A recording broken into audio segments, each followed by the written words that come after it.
Halo semua, perkenalkan nama aku Nadia Rifati. Aku dari program studi pendidikan sosiologi. Aku dari Fakultas FPIPS dari angkatan 2025. Jadi di materi LIC yang pertama itu ada leader in dealer in hope. Jadi apa sih itu?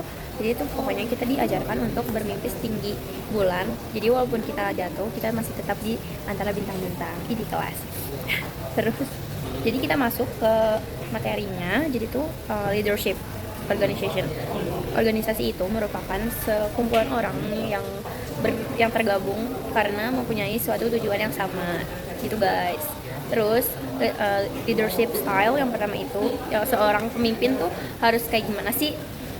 Jadi seorang pemimpin harus mempunyai sifat yang authoritative, terus visionary, applicative, terus democratic, dan pace-setting and coaching.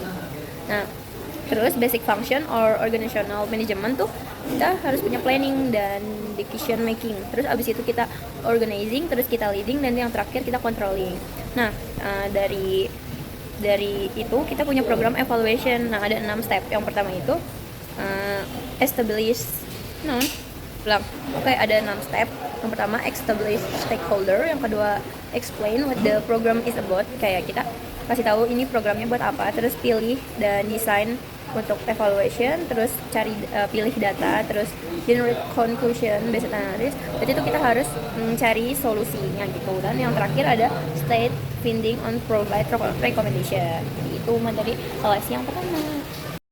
Jadi dari masalah tersebut kita mempunyai tujuan gitu, tujuan yang yang kita meneliti tersebut lah. Terus dari tujuan tersebut kita mendapatkan manfaat dari penelitian kita. Tuh. Terus ada struktur penulisan ilmiah. Yang pertama itu pendahuluan, yang kedua metode, yang ketiga itu hasil dan pembahasan, dan yang terakhir itu kesimpulan. Nah, jenis-jenis penelitian itu ada 4. Yang pertama itu eksploratif, deskriptif, explanatory, dan evaluatif. Jadi di materi LIC yang ketiga itu ada metode penulisan ilmiah.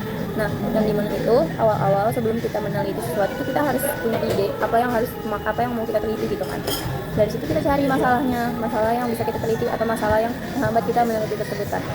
Kalau udah nemu masalahnya, kita harus teliti itu yang bertuju pokoknya gitu yang Jadi di materi LIC yang keempat itu ada hasil dan pembahasan. Jadi apa sih perbedaan antara hasil dan pembahasan di dalam penelitian?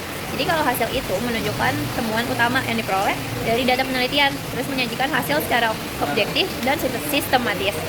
Terus menyajikan data sesuai dengan rumusan masalah atau hipotesis penelitian. Nah, kalau pembahasan itu lebih ke menafsirkan hasil dan mengaitkannya dengan teori penelitian sebelumnya. Nah, terus menjelaskan implikasi temuan terhadap bidang ilmu atau aplikasi praktis, dan membahas keterbatasan penelitian serta saran untuk penelitian lanjutan. Nah, jadi di dalam artikel itu, sebuah artikel terdapat sebuah abstrak. Abstrak itu ditulis sebagai pusat informasi yang bersifat menyajikan kepada pembaca atau dapat disebut sebagai summary isi artikel. Jadi struktur abstrak itu ada masalah, tujuan, metode, hasil, dan kesimpulan. Dan kalau di dalam penulisan karya ilmiah itu kita wajib memparafrasakan sebuah kutipan karena nanti bisa dihitung plagiat gitu guys. Oke, jadi materi LIC yang kelima atau yang terakhir itu ada LEPIM Intensive Life Class LIC 2025 yang dimana itu ada PPTN poster ilmiah untuk presentasi. Jadi dari data analisis gitu kayak 80% presentasi dilupakan setelah audiens meninggalkan ruangan. Kenapa? Karena kita nggak tahu nih 3 kunci sebelum kita membuat PPT.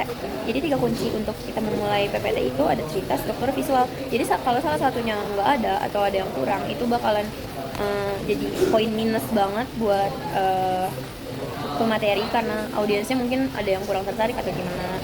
Nah, jadi membuat PPT atau poster ilmiah tuh nggak boleh copy paste atau konten gitu loh secara spontan. Terus kalau yang boleh kita lakukan tuh apa aja sih?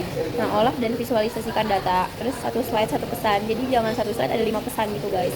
Terus color palette selaras. Berarti kayak PPT-nya tuh nggak boleh yang beda-beda warna karena kayak pusing nggak sih? Pusing. Nah, terus gambar kualitas harus SD. Oke, thank you guys.